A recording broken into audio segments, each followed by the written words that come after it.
question for you is, are you ready to play Korg wherever he's needed? Yes, I'm ready. And I will answer the call.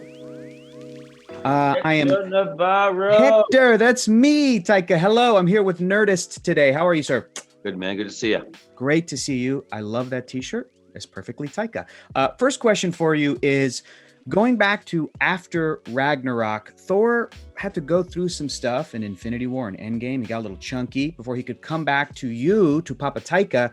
Did you have any input in the story in those films? How does it sort of work when you're working at Marvel Studios and you have to kind of share characters sometimes? I didn't have any input in what happened in the story. They'd already planned that for years.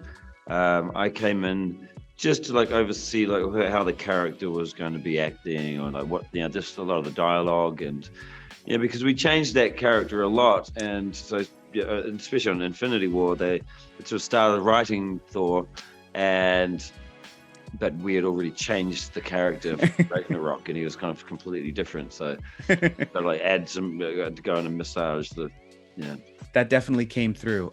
For this film, for Love and Thunder, I love the Jane Foster character, and I'm so happy that Natalie came back to play the Thor version of Jane.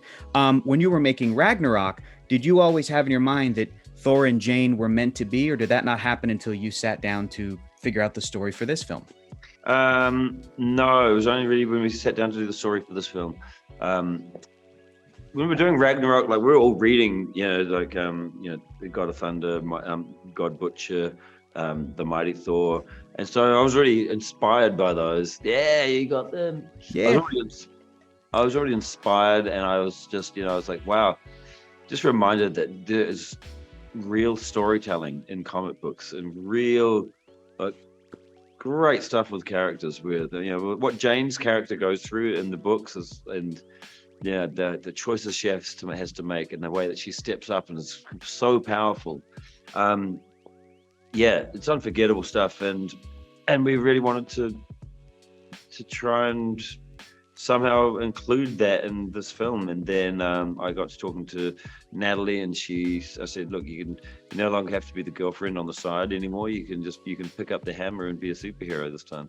So. Love it. Well, I mean, I love those ones you're talking about specifically as that sort of writer Jason Aaron run of Thor. And I think that you guys made a beautiful remix of all of that great stuff. So I was so happy with the film. Question about Gore. Christian Bale is terrifying in this movie, but I heard that he's a giggler. Is that true, that he ruins takes if he starts to giggle? I didn't notice that. Okay. So I can't confirm, but he is funny. He's got, he's just, I don't know his process at all, but he's very open to trying new things. He takes direction very well, and he was really cool at, with all the prosthetics and stuff. It's super uncomfortable wearing all of that stuff and being painted in color. So and that was 3 or 4 hours of the morning for him. Wow. Well, he was awesome. He looked awesome, and I guess he kept it together. I figure he's just a professional actor, that you didn't know that he was a giggler, but he's good at his job. He's just good at his job. So Taika, you made a great promo. You agreed to do this with Ryan Reynolds for the movie Free Guy. You did this promo as Korg. He was Deadpool, talking about Free Guy. I asked Ryan if he was ready to disappoint people if Korg was not in the next Deadpool movie. Question for you is, are you ready to play Korg wherever he's needed? Yes, I'm ready, and I will answer the call. Piss off, Ghost! He's freaking gone. I also know that you just told me a few weeks ago, talking about Lightyear, that you love E.T. I don't know if you know that they put E.T.'s alien race in the background of a Star Wars movie. So I wanted to ask you, can you please put Korg's alien race, the Cronins, in the background of your Star Wars movie, please? Oh, little crossover. Yeah. Yeah, I could probably try and do that. Thanks. That would be great. Your kids were on set. Your kids were even in the movie. They seem hilarious. Your interview on Good Morning America was fantastic. Give me my money.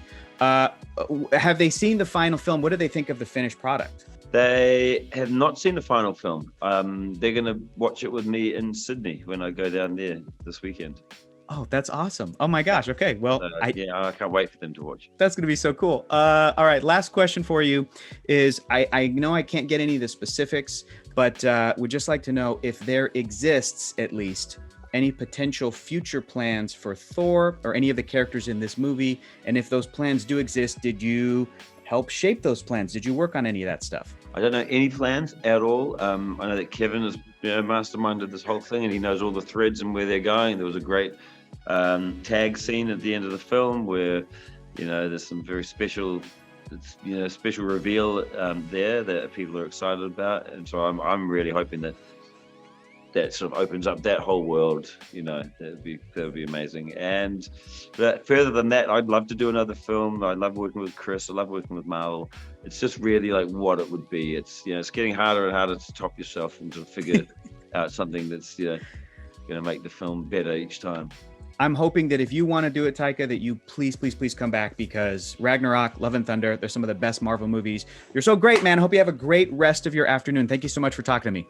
Hector, thank you, brother.